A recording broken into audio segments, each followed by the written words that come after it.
ty zemrën time ka një zjarr, çdo mëngjes kur I hap syt, për ty zemra ka mal, të ta ndjej zemrën tek re, dëshiroj unë,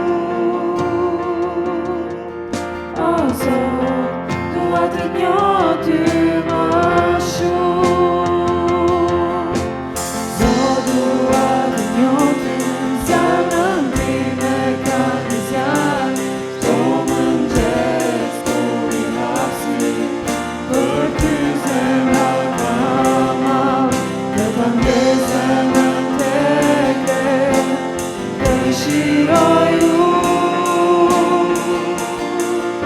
o Zot, dua të njoh ty më shumë. Zot, dua të njoh ty, zemrën time ka një zjarr, çdo mëngjes kur I hap syt, për ty zemra ka mal, të ta ndjej zemrën tek re, dëshiroj unë, o Zot, dua të njoh ty më shumë. Zot, dua të njoh ty, zemrën time ka një zjarr, çdo mëngjes kur I hap syt, për ty zemra ka mal, të ta ndjej zemrën tek re, dëshiroj unë, o Zot, dua të njoh ty më shumë. Zot, dua të njoh ty, zemrën time ka një zjarr, çdo mëngjes kur I hap syt, për ty zemra ka mal, të ta ndjej zemrën tek re, dëshiroj unë, o Zot, dua të njoh ty më shumë. Zot, dua të njoh ty, zemrën time ka një zjarr, çdo mëngjes kur I hap syt, për ty zemra ka mal, të ta ndjej zemrën tek re, dëshiroj unë, o Zot, dua të njoh ty më shumë. O Zot, dua të njoh ty më shumë.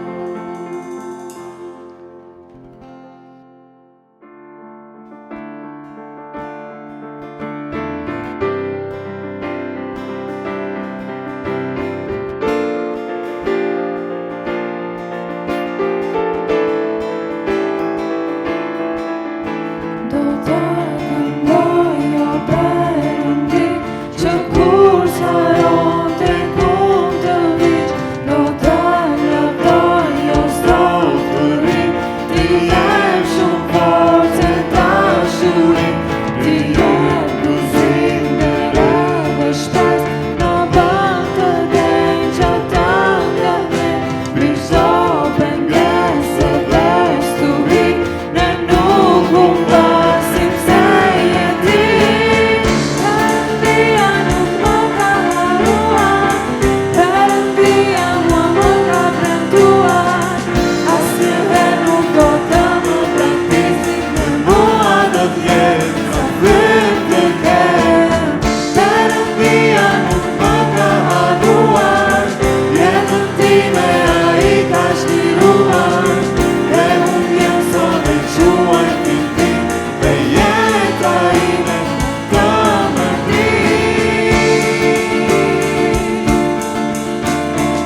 premtuar, asnjëherë nuk do të më braktisni me mua do t'jetë sa frymë të gjerë. Perëndia nuk më ka harruar, jetën time ai ka shliruar, dhe humbjen sot e quaj fitim, dhe jeta ime të mërdrit.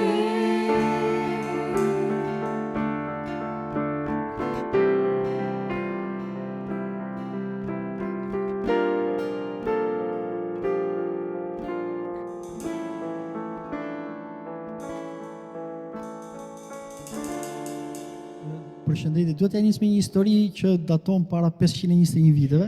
It's about Martin Luther, who we know started the Protestant Reformation. Ka të bëjë me Martin Luther, të cilin e dim që ka qenë iniciatori i reformacionit protestant. But this story is about when he was just 21 years old and he was a university student. Por kjo histori ka të bëjë më shumë kur ai ka qenë rreth 21 vjeç, kur ishte student në universitet. And he was visiting a nearby town and then he was coming back home to his dorm where he was living. Ai kishte qenë duke vizituar një qytet afër tij dhe nga ai qytet ishte duke u kthyer pastaj në konviktin e universitetit ku ai. Of course, he was walking, there was no vehicles then. Diskutohet ai ishte duke ecur në këmbë, atëherë s'kishte makina. And 6 kilometers away from home, a big thunderstorm. Dhe rreth 6 kilometra larg shtëpisë tij ishte një vetëtim e madhe. And he was in the middle of the field and a lightning struck really close to him. Dhe duke qenë që ai gjendej në mes të fushave, një vetëtim pikërisht goditi afër tij. And it was so powerful, it knocked him down to the ground. Dhe ishte aq e fuqishme ky vetëtim sa e goditi dhe ai ra për dhe. And he was terrified. Ai ishte I tmerruar And so he cried out, "Saint Anne, please help me. dhe Saint Anne, please help me." dhe ai filloi të shën Ana, të lutem më ndihmo. And if you do, I will become a monk. Dhe nëse ti më ndihmon unë do bëj një murg. This is the kind of vows people made at this time. They often prayed to saints instead of God. Dhe kjo është pak a shumë zakonisht betimi që njerëzit bëjnë. Ata kanë paraprinti të thrasin të shenjtorët. Often people made vows like this too, and they didn't follow up with them. Zakonisht ka njerëz që bëjnë betime të tilla mandej nuk ndjekin megjithmonë Zotin. But Luther was pretty serious, and so he actually became a monk. Por Lutheri ishte shumë serioz dhe pas kësaj ai megjithmonë të bëj murg. He started telling his friends and family, and they were really shocked and disappointed. Sorry. He told his friends and family he was going to become a monk. Okay, ai tregoi që për vendimin e tij që të bëjë një murg, shoqërisë së tij, familjes së tij dhe ata u tronditën nga ky vendim që dëgjuan. And they said, "How can this guy do this? He's in university, he's so intelligent, he's going to waste his life." Dhe të gjithë këta thoshin që si ka mundësi që një student kaq brillant, që inteligjent, që shkon në universitet, do ta hedhë jetën e tij tutje duke u bërë murg. Why would he give up his freedom to become a slave, basically, in a monastery? Dhe pak a shumë çfarë ai po bënte ishte duke dhënë lirinë e tij dhe po bëhej një sklav. Kishte marrë vendim për të bërë një sklav duke u futur në manastir. But what people didn't realize is his inner turmoil that he had with God. Por çfarë njerëzit nuk po arrin të kuptonin dot ishte ajo çfarë ai kishte brenda për Zotin. He was terrified of God and he was terrified of going to hell. Sepse ai megjithmend ishte I tmerruar që mund të shkonte në ferr. And so he thought maybe becoming a monk will be a good thing for me. Dhe ky ai mendoi që duke u bërë murg mund të jetë diçka e mirë për mua. So he entered the monastery. He spent 4 to 6 hours a day praying as they did. Pra ai filloi hyri në manastir, filloi të kalonte 4-5 orë në ditë aty duke u lutur. He fasted often. He did all these spiritual practices. Ai filloi të agjeronte, filloi të bënte gjithçka që ishte frymore. But the hardest thing for him was the confession. Por gjëja më e vështirë atë ishte rrëfimi. Every week they were required to confess to a priest their sins. Çdo javë ai duhet të rrëfente mëkatet e tij një prifti. And he would keep track of all of his sins to make sure he didn't forget anything to confess. Gjëja I mbante për shumë një regjistër për gjitha mëkatet e tij që të sigurojë që ai po I rrëfente të gjitha ato. But once he did, he would feel relief. Por pasi ai e bënte këtë rrëfim, ai ndjehej I lehtësuar. Then years later, the monastery realized his intellect. Vite më vonë, edhe vetë manastiri kuptoi intelektin e tij. He knew the scripture really well. Ai njihte shumë mirë shkrimet. So they told him, "You need to start teaching the Bible." Dhe ata I thanë atij që tani ti ke është e duhur që ti të fillosh të mësosh. And then they Ja, realized shkrimin. his leadership skills, and they said, "You need to be the leader of the monastery." Dhe pasi ata kuptuan që ai kishte edhe aftësi, dhunti, leadershipi, ata I thanë që është mirë që ti të fillosh të udhëheqësh këtë manastir. And then he started leading other monasteries in the area and teaching the Bible all over the place. Dhe pastaj filloi të udhëhiqte edhe manastire të tjera në atë zonë dhe të jepte mësime mbi shkrimet mbi Biblën në atë zonë. And he became so busy he could not pray and fast and do all the spiritual things anymore. Dhe kështu që ai u bë aq shumë I zënë sa nuk kishte më kohë për të lutur, për ta agjëruar, për të bërë gjërat frymore që thon shkrimi. And his soul felt so heavy. Dhe kështu që pas kësaj ai u ndje shumë I rënduar. And then one time, after confessing his sin to a priest, Dhe një herë ishte duke rrëfyer mëkatet e tij te një prift. he told the priest, "Even though you tell me I'm forgiven, I still feel that I'm not forgiven." Ai po I thoshte priftit që sado që ti po më thuaj që unë jam I falur, unë ende po e ndjej që unë nuk jam I falur. He said, "I continually feel God's wrath." Unë vazhdimisht e ndjej inatin, turbimin e Perëndisë. And then the priest told him, Dhe prifti u përgjigj, "You are a fool. ti je një budalla. God is not angry at you, but you must be really angry with God."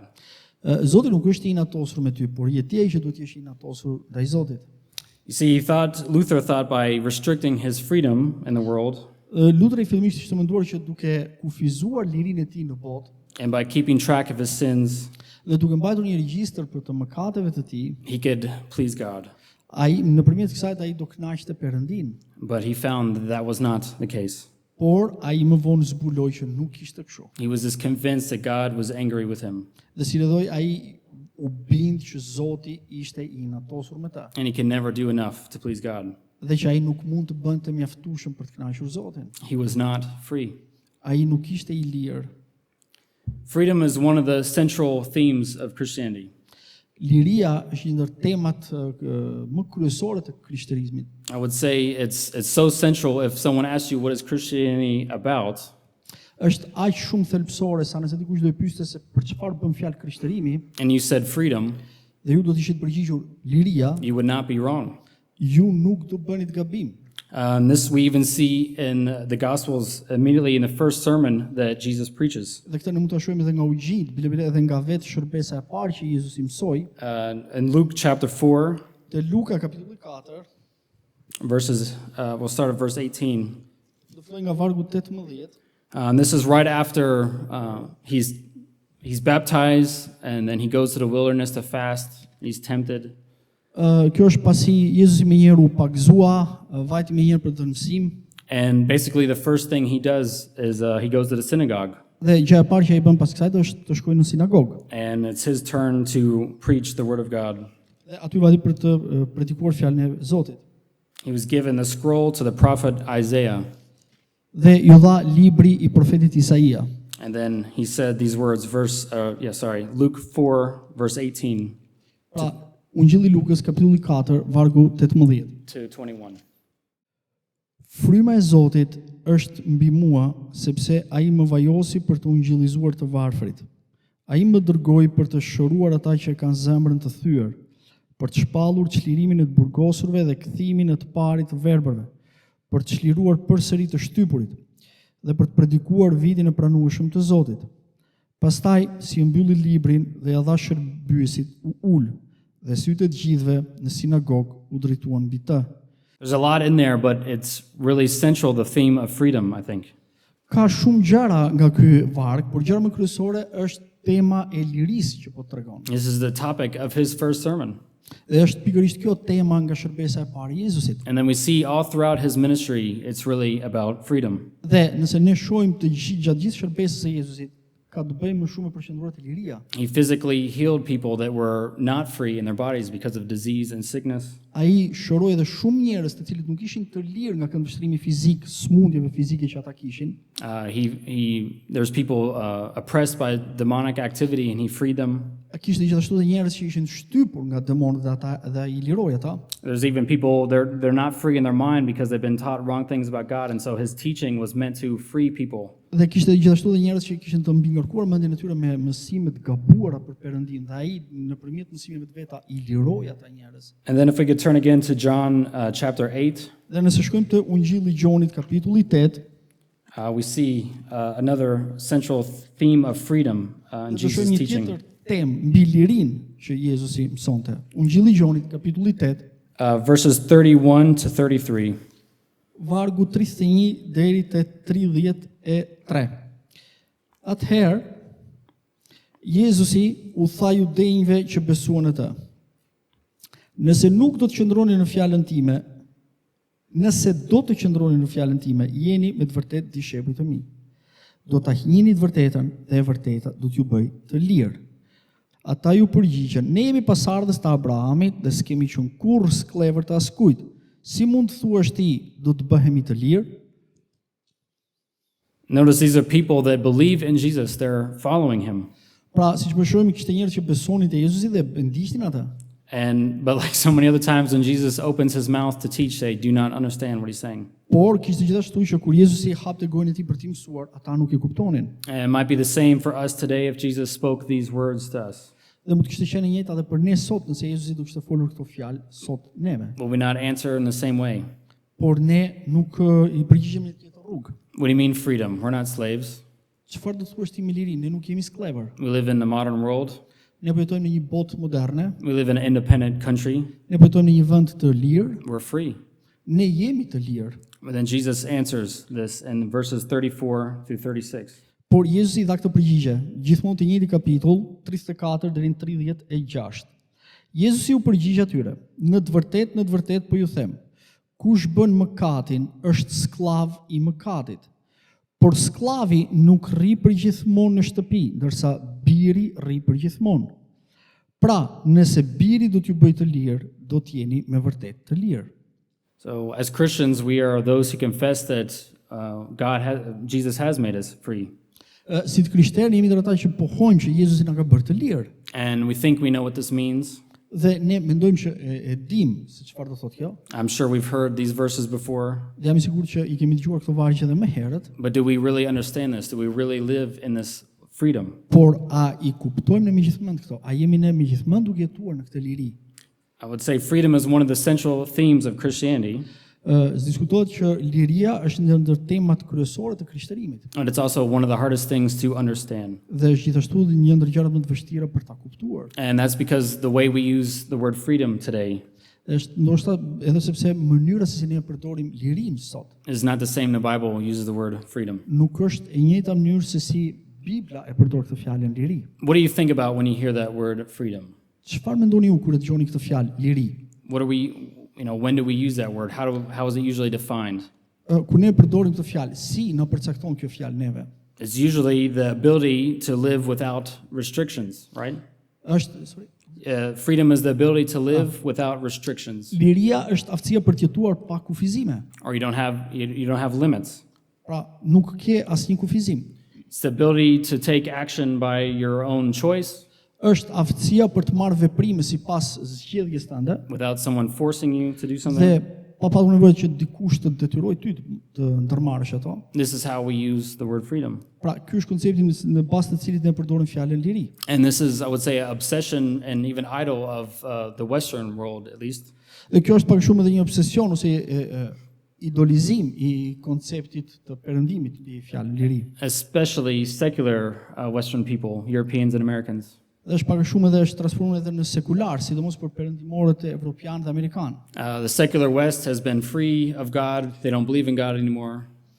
Dhe sekularët gjithmonë perëndimorë evropianë kanë qenë të lirë nga ky koncept, do të thotë që ne nuk besojmë në Zotin. So they have made themselves free even from God. Dhe kështu që si rrjedhoi ata kanë bërë veten të lirë edhe ndaj vetë Zotit. They have no authority. Pra ata nuk ka asnjë autoritet. But is this the way we as Christians should think about freedom? Por a është kjo e njëjta mënyrë se si ne të krishterët mendojmë për fjalën liri? And sadly, I think even sometimes the way we preach the gospel almost has this kind of understanding in it. Dhe sidomos nga ato herë që ne sa herë që ndajmë ose predikojmë ungjillin, a është I njëjti koncept në këtë që ne po jemi duke ndarë? So we rightly say that salvation is by faith alone. Ne kemi lexuar që të shkruhet që shpëtimi vjen vetëm nëpërmjet besimit. Salvation does not come by works of the law. Pra, shpëtimi nuk vjen nëpërmjet veprave të ligjit. But by telling ourselves that we don't need to follow the law, is that the same as saying we are free from God? Por, a do thotë kjo që ne nuk kemi nevojë të ndjekim ligjin, ne jemi bërë të lirë ndaj Zotit? If nothing, you can't earn your salvation, then why do anything? You're free. Pra, nëse ne mundemi ta fitojmë shpëtimin, përse duhet të bëjmë diçka? Ne jemi të lirë, s'kemi nevojë të bëjmë asgjë. And is this really the gospel? Is this the type of freedom Jesus is offering? Por është ky ungjilli, a është kjo liria e vërtet për cilën Jezusi po flet? This question is answered for sure in Paul's letter to the Galatians. Dhe kjo merr përgjigje me siguri te letra e Galatasve që Pali i drejtoi. That's the next place we'll go, Galatians chapter 5. Dhe do shkojmë te Galatasit, kapitulli 5. And this is a letter that Paul wrote because there was false teachers coming into the church. Kjo ishte një letër që Pali shkruajti sepse kishte mësues të rrem që ishin futur në atë kishë. Basically, these false teachers were coming saying that you need to be circumcised to be Dhe saved. pikërisht këtu në këtë vazhdim shohim që kishin ardhur dhe kishin futur disa mësues të rrem që po i mësonin besimtarëve që duhet të rrethpriteni për të marrë shpëtimin.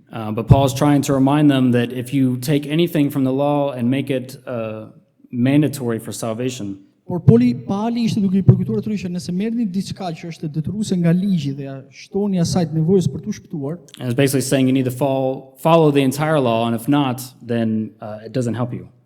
pra çfarë po thoshte është që duhet ndjekur I gjithë ligji, përndryshe nuk do kishte shërbyer për asgjë. So the first 4 chapters of Galatians is basically Paul very angry, upset, because they're trying to bring the law back into the gospel. Pra, gjatë kapitullave 4 kapitullave të parë të letrës e Galatasve, Pali shpreh një lloj mërzie me kishën e Galatasve sepse pretendonin që duhet të shtohet edhe këto gjëra shpëtimit. And then he says in chapter 5, just verse 1, chapter 5, verse 1. Dhe te Galatasit kapitulli 5 vargu 1, Pali thot, shall I read? Yeah. Okay. Qëndroni pra të patundur në lirinë me të cilin Krishti na liroi dhe mos hyni përsëri në zgjedhjen e skllavërisë. Jesus has made us free. Why go back to the law? That is slavery. Pra, Jezusi na ka bërë të lirë dhe përse ne duhet të shkojmë mbrapa prapë në skllavërinë e ligjit. But what these false teachers were saying is, Paul, how could you say that? How could you preach that? Por këta mësuesit e rrem ishin duke thënë si mund t'i thoni këto gjëra, si mund ju të mësoni këto gjëra. That's too much freedom. Ka shumë liri në këto. You're telling people they can do whatever they want. Ju jeni duke I mësuar njerëzve që ata mund të bëjnë çfarë ata të duan. And if people do whatever they want, sin is this going to expound? That is chaos. That's not freedom. Dhe nëse njerëzit bëjnë gjithçka që ata duan, mëkati do përhapet akoma më shumë dhe aty do dali kaosi dhe jo liria. And we can read verses 13 and 14, Galatians 5, 13 and 14. Pra, ne mund të lexojmë tani nga vargu të njëjti kapitull, Galatasit 5, vargu 13 dhe 14. Sepse ju o vëllezër u thirrët në liri, por mos e përdorni këtë liri si një rast për mishin, por me dashuri të shërbeni njëri tjetrit. Sepse gjithë ligji përmblidhet në këtë fjalë të vetme. Duhet të afërmin tënd, por si vetveten. Yeah, these are beautiful words. This is Paul's answer to the problem. Dhe është pikërisht edhe një shprehje mirë, kjo ishte edhe përgjigje që Pali I dha këtij problemi. But I would say there's another problem here. Por unë do kisha thënë që ka edhe një tjetër problem këtu. Are we free from the law or not? A jemi ne të lirë nga ligji apo jo? He says if you use your freedom to lovingly serve people, you fulfill the law. Ai po thotë që nëse e përdorni u lirin për të shërbyer njerëzve, ju I keni përmbushur ligjin. But is that also not another law, another command? Por a është ky edhe një urdhërim tjetër ose edhe një ligj tjetër? What is it, Paul? Is there a law or is there not no laws? Is there laws or are there no laws? What is it, Paul? What is the problem? Okej, çfarë është problemi vërtetu? A ka ligj apo s'ka ligj që I nështrohet kjo? If the gospel sets us free from the law, why should we try to fulfill the law by loving others? Nëse ungjilli na thotë që jemi të lirë nga ligji, përse ne duhet të përmbushim ligjin duke bërë vepra si të duam njëri tjetrin? Is this confusing? I don't know. I'm trying to make it seem like there's a tension here. There is a problem here. Nuk e di, është pak mund të gjej pak e rrëmujke ngatruar, po unë po mundohem që të jap një qartësi më të madhe këtu. Loving others does make a lot more sense than following religious rules. I would say that.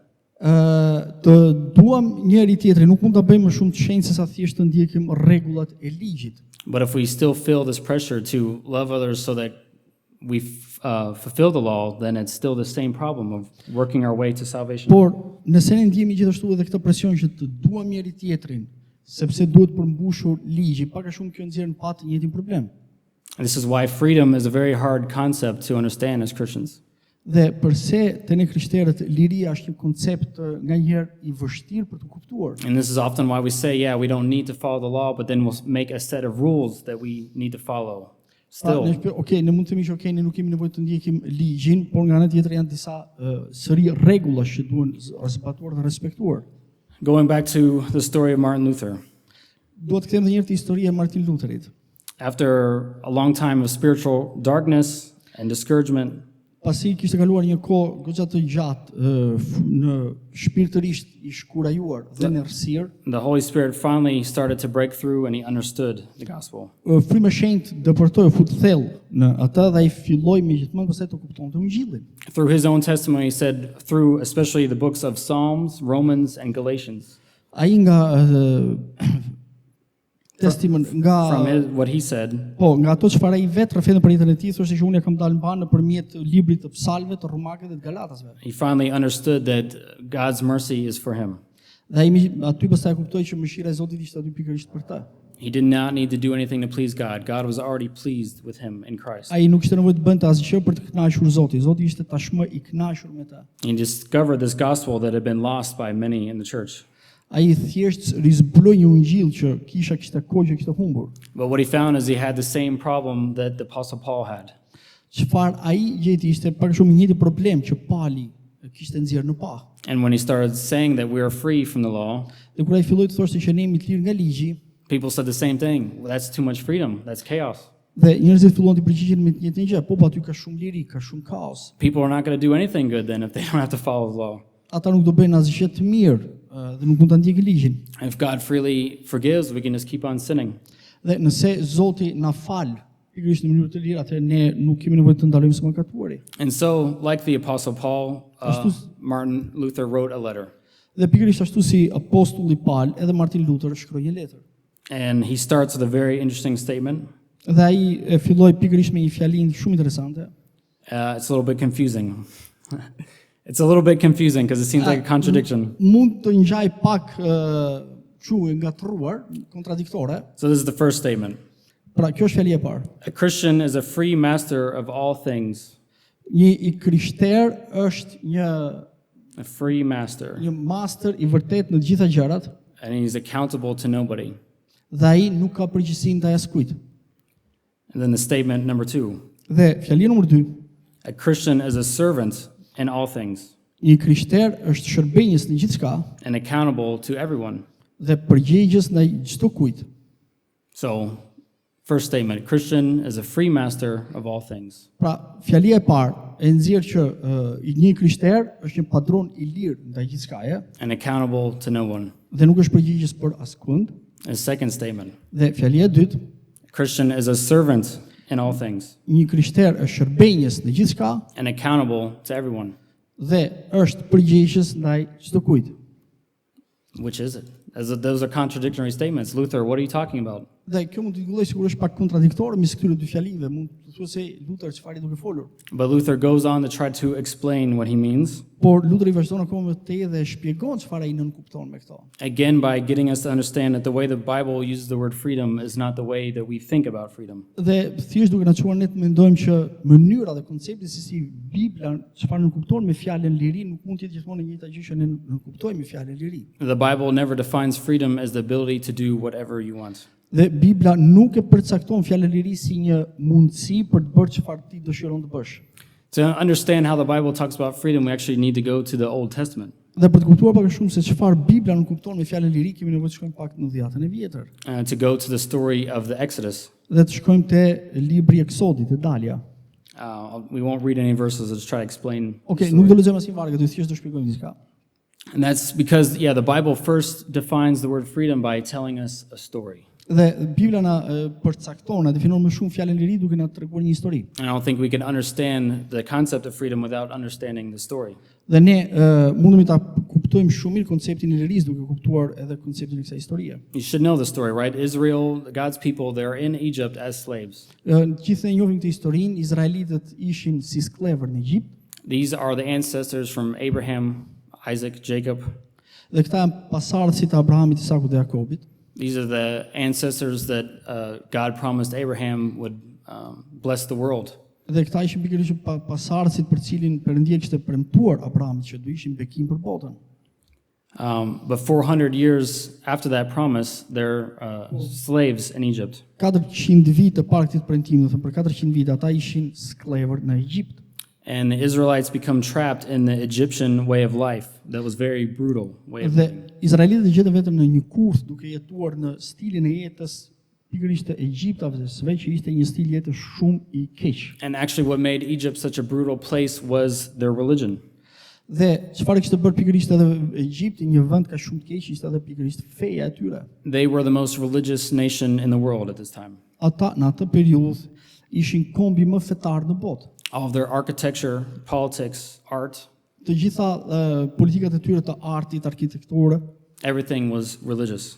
gjithçka ishte fetare. And the religion was basically a religion of control. They wanted to control things. Dhe ata kishin pikërisht në bazë fenë e të paturit gjatë në kontroll. Ata kontrollonin gjithçka. And most importantly, they wanted to control immortality. They wanted to control where they went after they died. Dhe ata donin gjithashtu të kontrollonin edhe pa vdeksin, donin të kontrollonin se çfarë kishte pas vdekjes. So they wrote elaborate prayers to their gods. Kështu që ata ndërthurën edhe lutje ndaj perëndive. And they built massive temples to their gods, Ata ndërtuan tempuj të mëdhenj për perëndit. many that are still standing there today. Shumë nga ata janë ende sot tek kësaj dite. But this made everybody that lived in Egypt basically a slave to this way of life. Dhe kështu që të gjithë ata që jetonin në Egjipt I bënte sklav të kësaj stil jetese që egjiptasit kishin. Because how could you ever know if you did enough to please the gods? Pra si mund të dieti në mënyrë të mjaftueshme për ta kënaqur Zotin? You can't. You just have to live in this constant anxiety. Pra ti nuk mundesh, thjesht duhet jetosh çdo ditë në këtë ankth. And this is slavery. Pra kjo është skllavëri. But obviously this changed one day when the true God Por kjo ndryshoi një ditë kur Zoti vërtet came to a man named Moses erdhi dhe thriti një njeri me emrin Mojsi and used Moses to lead the Israelites out in the freedom. dhe e përdori Mojsiun për të udhëhequr izraelitët jashtë në liri. And we usually end the story there. Dhe zakonisht historia këtu përfundon. But the story continues.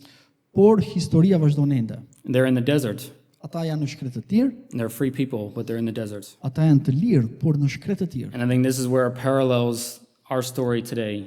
Dhe është kjo pikërisht që mund t'i përngjaj, mund të jetë një paralel me historinë tonë sonte. It parallels the story of the Galatians. Dhe mund të jetë një histori shumë e ngjashme atë që paraqitet te libri I Galatasve. They're free, but they don't know how to live. Ata janë të lirë, por nuk dinë si të jetojnë. When they were back in Egypt, they were told exactly what to do every day. Kur ata jetonin në Egjipt, atyre I thuaj çdo ditë se çfarë duhet bënin. Their entire life was planned out for them. Gjatë gjithë jetës së tyre ata kishin jetuar sipas një plani që atyre u jepej. They were given food, Atyre u jepej ushqim and they just worked. dhe punë. But now they're free in the desert, and they don't know what to do. Por tani ata gjenden të lirë në shkretir dhe nuk dinë se çfarë të bëjnë. Because freedom also has a burden. Dhe liria shpesh sjell edhe një peshë, një barr. Freedom has to be used. Pra liria duhet përdorur. And sometimes people rather feel like a slave than free. Dhe nganjëherë njerëzit më shumë ndihen sklever se sa të lirë. And so it was because of this burden of freedom that God gave them the law. Dhe pikërisht për këtë barrën e lirisë është që Zoti I dha atyre dhe ligjet. The law was meant to be a blessing. Dhe ligji erdhi në fillim për të qenë një bekim, It told them how to live. sepse po I tregonte, po I udhëzonte atyre se si të jetonin. But it was a way of life that was not supposed to make them slaves. Por ishte një stil jete, një mënyrë të jetuarit që nuk ishte që ata të jetonin sërish në skllavëri. It's supposed to teach them how to use their freedom to give life. Por ishte se ti mësonte ata se si ta përdornin lirinë e tyre për të jetuar. And so I think any good Bible scholar and for sure the Hebrew rabbis back in the day knew that this is freedom. Dhe të gjithë mësuesit e Biblës, edhe hebrejt në atë kohë, e dinin që pak a shumë kjo është liria. Freedom was not being able to do whatever you wanted. Liria nuk është një vegël për të cilën ti mund bësh gjithçka që ti do. Freedom was being told how to live in a way that gives life. Liria është një udhëzim se si ti të jetosh në mënyrë që të kesh jetë. Dhe historia na mëson që në të vërtetë nuk ka liri pa ligjin. The law reminds us that we're not gods, that we can just make up our own way of life. Pra ligji na përkujton që ne nuk jemi Zot dhe nuk mund të udhëheqim vetë jetën tonë. We are creatures designed to live in a certain way. Ne jemi krijesa të përcaktuar për të jetuar në një lloj mënyrë jetese. And anytime we rebel against this design, we become slaves. Dhe sa herë që ne rebelohemi kësajt kornizat jetesës, ne bëhemi rebel. That's because we have to live with the master. Sepse ne duhet të jetojmë me padronin. If our master is not God, it will be something else. Dhe nëse padroni ynë nuk është Zoti, do jetë diçka tjetër. We live in a time and culture that, again, defies freedom as the ability to do whatever you want. Ne jetojmë në një kohë dhe një kulturë ku liria përcaktohet si një mënyrë për të bërë që ti të mund të bësh gjithçka që dëshiron. But the ability to do whatever you want, the Bible calls sin. Por aftësia për të bërë gjithçka që ti dëshiron të bësh, Bibla këtë e përcakton si mëkat. To live without caring about what God says is to be your own God. Pra, për të jetuar pa dëgjuar se çfarë Zoti thot, i bie që ti e bër vetë Zoti vetes tënde. And this is the philosophy of the world, I think especially in the West right now. Dhe kjo është filozofia e botës në veçanti në botën perëndimore tani. God is dead, so you can be your own God. You do whatever you want. Zoti ka vdekur, pra ti mund të jesh Zoti vetes tënde dhe mund të bësh çfarë ti dëshiron të bësh. And the Word of God wants you to see that that is not freedom, that is actually slavery. Por fjala e Zotit na thotë që në të vërtetë kjo nuk është liri, por kjo është skllavëri. To do whatever you want is to become a slave of your passions and desires. Për të bërë atë që ti dëshiron të bësh, në fakt ti je bërë sklav I pasioneve të tua dhe dëshirave të tua. You think that will lead to freedom, it actually leads to hell. Dhe ti mund të mendosh që ajo të çon në liri, por ajo të çon në ferr. We're used to talking about hell as a place that you go that's fiery and torment, and where the non-believers go. Okay, ferri, siç e dim, është vendi ku shkojnë jo besimtarët, ku ka zjarr, ku ka mundime. But I found it actually very interesting to learn about how more ancient and medieval people thought about hell. Por është pak shumë interesante të shohim edhe se si njerëzit akoma antik e konceptonin se si ishte ferri. They didn't always talk about it as a place of eternal fire. Shpesh ata nuk e përcaktonin ferrin si një vend I zjarrit të përjetshëm. Actually, it was a place worse than that, I would say. It's a place even worse than fire. Ferri shpesh përkufizohet edhe si një vend shumë më I keq se sa thjesht vend I zjarrit të përjetshëm. Hell is where you went when you wanted to be your own God. Ferri është vendi ku ti shkon në momentin që ti vendos për të qenë Zoti vetes tënde. It's where the people went that wanted to use their freedom to just do whatever they wanted to do. Dhe pikërisht kjo është edhe çfarë përcakton kur njerëzit duan të bëjnë Zoti vetes tyre dhe të bëjnë çfarë ata dëshirojnë. Hell was the place of ultimate freedom. Ferri është vendi I lirisë.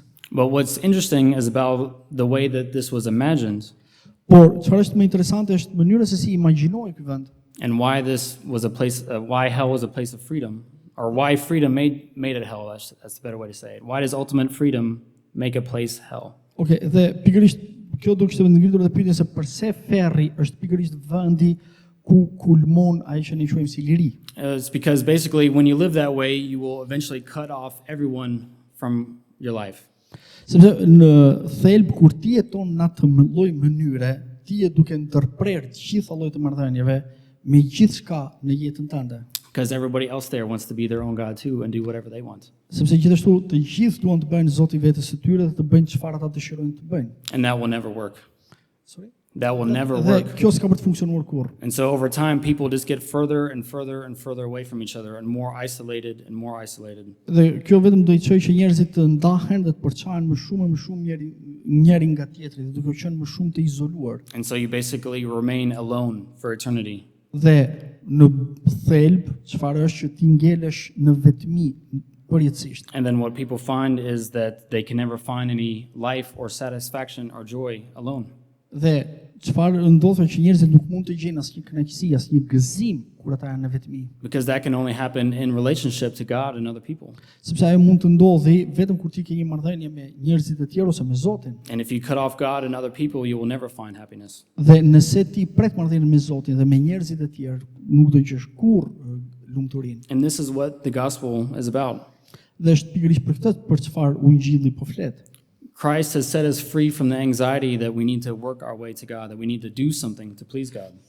Krishti ne na ka bërë të lirë nga i ankthi dhe mendimet që ne duhet bëjmë diçka për të pëlqyer Zotit dhe për të qenë të pranueshëm te Zoti. Like Luther realized, the gospel shows us that God is not angry with us. Ashtu siç edhe Lutri vërtetoi nëpërmjet Ungjillit që Zoti nuk është i inatosur me ne. The word of God tells us that before we did anything, while we were still sinners, Christ died for us. Dhe pikërisht për këtë na thot edhe fjala që përderisa ne ishim ende në mëkate, Krishti vdiq për ne. God never needed us to do anything for him to love us. Zoti kur nuk kishte nevojë nga ne që të bënim diçka që ta shtinim atë të na deshte. And to understand that is to have true freedom. Dhe për ta kuptuar këtë duhet liri e plot. But what God wants us to understand is that if we use our freedom to then just do whatever we want, Por çfarë Zoti ka dëshirë që ne të kuptojmë është nëse ne e përdorim këtë liri për të bërë ato që ne kemi dëshirë të bëjmë, we will miss the purpose of our lives, we will miss the purpose, the reason why he created us. ne do humbasim qëllimin e jetës tonë dhe do humbasim edhe qëllimin e përse Zoti na krijoi. It's because the purpose of our life is to be in union with God. Sepse qëllimi i jetës tonë është që të jemi në bashkësi me Zotin. God is love. Zoti është dashuri. God is a relationship, a triune relationship. Zoti është një marrëdhënie me ne. And so our purpose is to be caught up in that love, in that relationship. Pikërisht qëllimi i jetës tonë është që të gjendemi në dashurinë e Zotit dhe në atë marrëdhënie me Zotin. So if we use our freedom to just do whatever we want, we will constantly cut ourselves off from that love. Dhe nëse ne e përdorim këtë liri për të bërë gjithçka që ne duam, ne do të presim këtë marrëdhënie dhe do të presim dashurinë e Zotit ndaj nesh. I believe this is the message Jesus came to preach. Dhe është pikërisht ky mesazh për cilin Jezusi erdhi dhe predikoi. This is the freedom he wanted to give us. Dhe liria që ai deshte të na jepte. This is the gospel that Paul tried to pass on to the church. Dhe ky ishte edhe Ungjilli që Pali mundoi të mësonte kishas. You are free, but do not use your freedom for the flesh. I ti je i lirë, por mos e përdor lirinë tënde për mishin. And this is what Luther wanted people to see as well. Dhe është pikërisht kjo që edhe Luteri çfarë kishte dëshirë që njerëzit të kuptonin. You are free, Ti je i lirë, but to have life is to use that freedom to serve others in love. por për të patur jetë është ta përdorësh atë lirinë për të shërbyer të tjerëve me dashuri. As Galatians 5:13 and 14 tell us, Edhe ashtu siç libri Galatasve 5:13-14 na thot, you were called to freedom, ju jeni të lirë, but do not use your freedom to do whatever you want. por mos e përdorni atë liri për të bërë çfarë dëshironi të bëni. Instead, become enslaved to one another. Por bëhuni shërbënjës të njëri tjetrit. For the whole law is summed up in a single commandment. Sepse for the whole, The whole law is summed up. sepse gjithë fulfilled. ligji përmbledhet në vetëm këtë udhërim. You shall love your neighbor as yourself. Duhet të afërmin tënd, por si vetveten. You see, God doesn't need our good works, Zoti nuk ka nevojë për veprat tona të mira, but our neighbors might need our good works. por i afërmi ynë mund të ketë nevojë për veprat tona të mira. Our neighbors need us to love them. Të afërmi tan ka nevojë që ne t'i duam. And when we do that, we love God. Dhe kur ne bëjmë këtë, ne duam Zotin. And we're caught up into the life of God, which is a life of love. Dhe ne futemi në atë marrëdhënien e jetesës së Zotit, që është një marrëdhënie dashurie. And to be caught up in that life of love is to experience true freedom. Dhe për të futur në atë marrëdhënie e dashurisë është që të përjetosh lirinë e vërtetë. This is the word of God to us today. Amen. Kjo është fjala e Zotit për ne. Amen.